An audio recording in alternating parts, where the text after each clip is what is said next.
welcome to another WJEC A level physics question. This time it's question 4 from June 2011's PH5 paper. It's on radioactive decay, which is nowadays found in Unit 3. And the question's about cobalt-60 being used to irradiate and sterilize surgical equipment. So what we've got here on the right hand side, we've got ourselves a truck which is loading the little boxes full of the surgical instruments onto a conveyor belt. They go into this big irradiation room where the cobalt-60 is used to sterilize them. And the question asks, explain briefly which type of radiation, alpha, beta or gamma, would be most appropriate to irradiate metallic surgical instruments in this way. Well, it's going to be gamma because alpha and beta wouldn't be able to penetrate the packaging.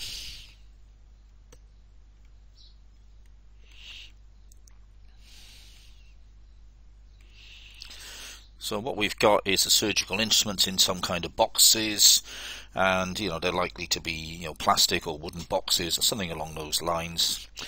And also, if we look in the left hand side of the diagram, there's lots of material that the radiation has to get through to be able to actually get to the surgical instruments there. So it has to be gamma in this case, and there's a big hint because it's surrounded in concrete here. You can see great big huge thick concrete shields which wouldn't be needed for alpha or beta.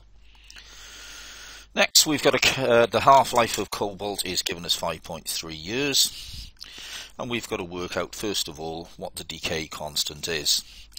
So, formula for decay constant is lambda is log 2 over the half-life. Now we've got two choices here. We could do log 2 over 5.3, and that will give us 0.13, and that would be years to the minus 1. Alternately, if we prefer, we could do log 2 over 5.3 years, turn in the 5.3 years turned into seconds. So turn in the years into seconds by multiplying by 365 or 365 and a quarter, 24 hours and 60 minutes and 60 seconds. In which case we will find ourselves getting an answer of 4.1 times 10 to the minus 9 per second.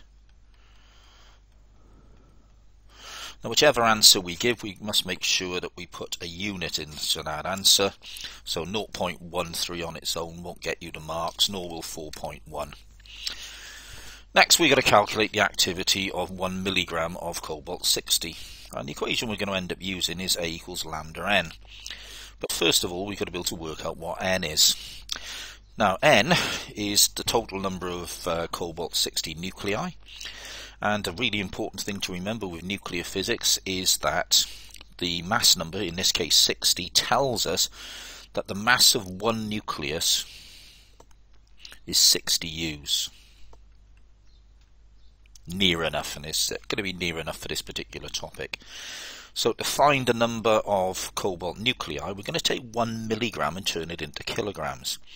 And that's going to be 1 times 10 to the minus 6. A common mistake that I've seen here is that students see the milli and put 10 to the minus 3, but that would only turn milligrams into grams, and we need to work in kilograms. So we're going to divide that mass of 1 times 10 to the minus 6 kilograms by 60 U's. The value of the U, 1.66 times 10 to the minus 27 kilograms, is given on the front of your data book. So if we work that out, we actually end up with 1.0 times 10 to the 19 nuclei.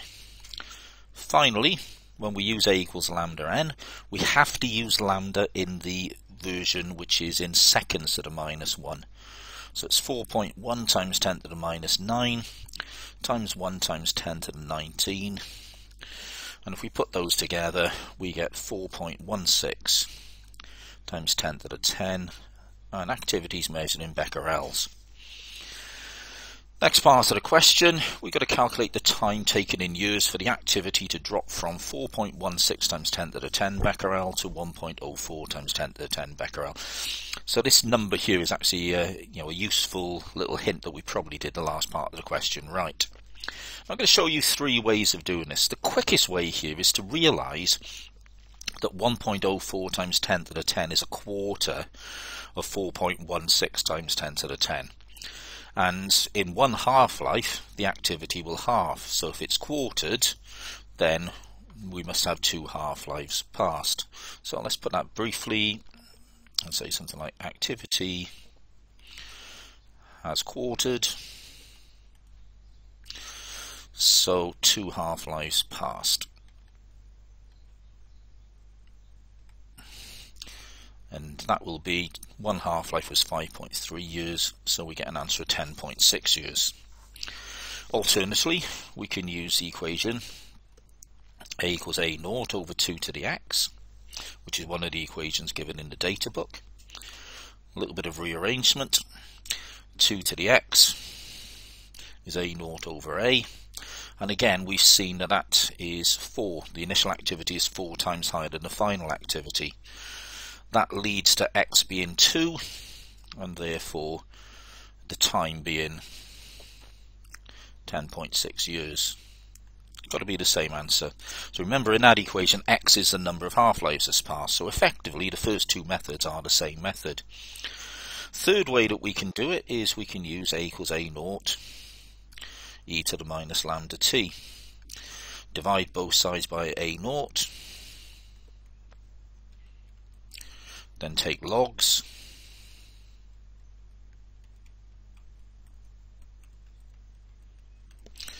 And t will be log of A over A naught divided by minus lambda.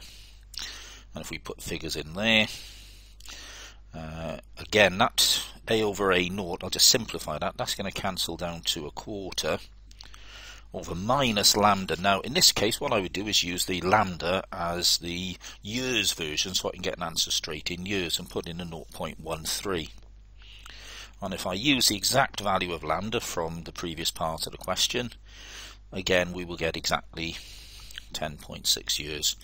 So with radioactive decay, there's basically a choice of sort of 3 different equations we can use.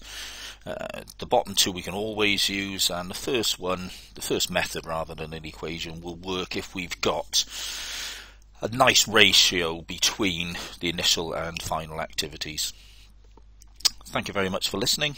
Please remember to like and subscribe, and feel free to add any comments. Goodbye.